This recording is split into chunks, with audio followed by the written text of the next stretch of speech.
Маңғыстау облысы бойынша экология департамент мамандары әлеуметтік желісінде тараған ақпарат, ластанған суды төгу ақпараты бойынша осы аумаққа келіп шолу жұмыстарын жүргізді. Шолу жұмыстарын жүргізу барысында МАЭК серіктестігінің осы ТЭЦ-1 каналында атқарылып жатқан жұмыстарын көрді. Бұл атқару жұмыстары земснарядпен судың тереңдігін тазалау барысында төгіліп жатырған судан зертханалық аналитикалық бақылау бөлімі мамандар тарапынан сынама алынды. Сынама қорытындысы жарияланатын болады.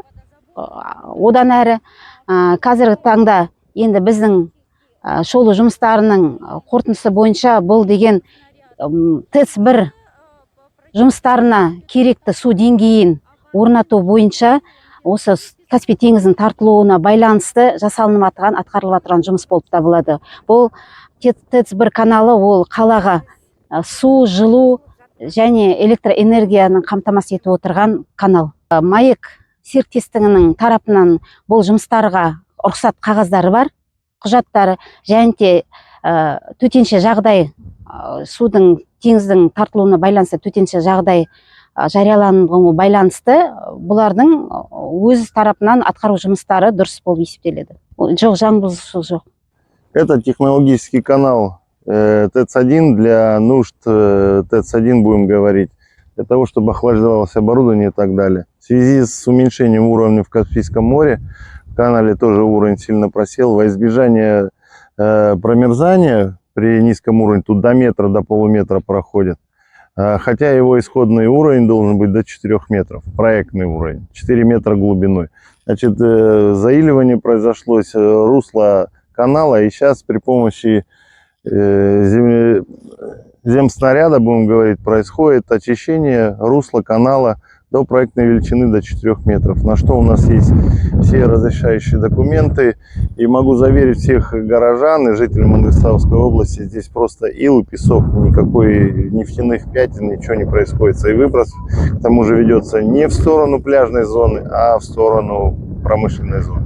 Значит, это уже происходит второй год, чистка канала. Первичный был канал до где-то 30 сантиметров до полуметра. Снижение уровня, и было катастрофически, потому что зимой из-за низкого уровня было обморожение и замерзание русла канала. И из-за этого можно было потерять технологические станции и так далее, и что привело к плачевным последствиям, то есть мог бы остановиться отопление в городе и так далее.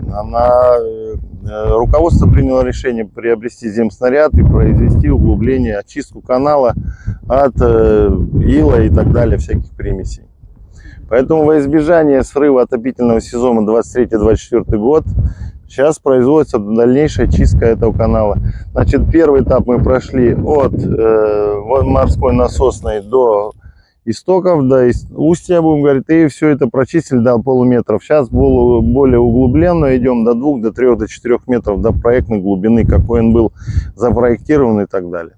Ну, давайте поймем, горожане, вы хотите зимой в тепле сидеть? Просто это исходная вода, если этой воды не будет завтра зимой у нас, будем говорить, она перемерзнет, а морская вода, вы знаете, меньше метра при хорошем морозе замерзает, при меньше 5 градусов происходит обледенение, и все, здесь шуга, и все это померзает. Зимой, если вы хотите сидеть, дорогие наши сограждане, в тепле и в нормальных условиях, надо, чтобы этот канал мы почистили и спокойно прошли зиму 23-24 год с отоплением и так далее.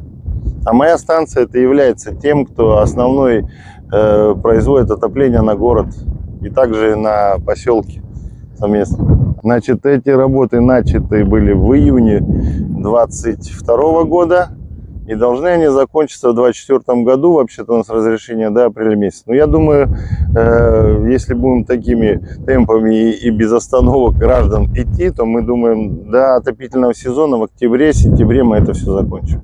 На этом земснаряде задействованы 2 человека штатные, которые ведут разведку грунта. Ну и также это подсобники, это электрики и так далее.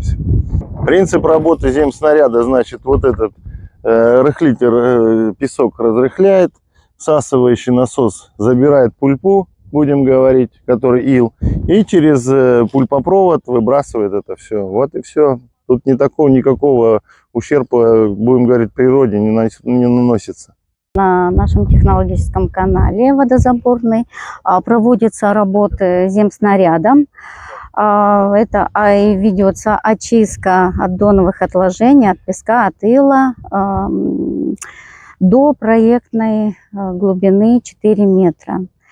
Так, ну, хочу предупредить всех жителей города, что причин для беспокойства нет, что здесь никакая нефть не сливается.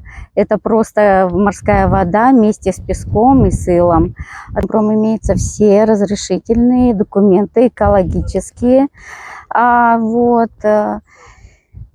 Мы постоянно контролируем, ведем мониторинг, лаборатории на станции есть, и у нас есть лаборатории, которые без конца берут анализы этой воды.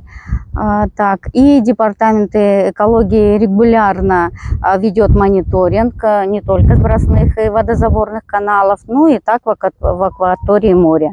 Так что я думаю, что мы эти работы ведем, и это надо вести, и будем вести, потому что все-таки мы воду берем для технологического процесса на ТЭЦ-1, это на охлаждение основного энергетического оборудования и вспомогательного, а также передаем эту морскую воду опреснительному заводу «Каспий», который готовит питьевую воду для населения.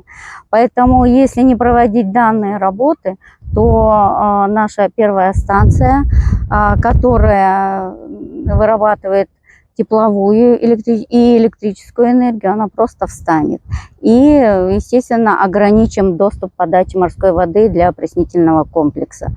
Поэтому работы велись, и мы будем регулярно их проводить.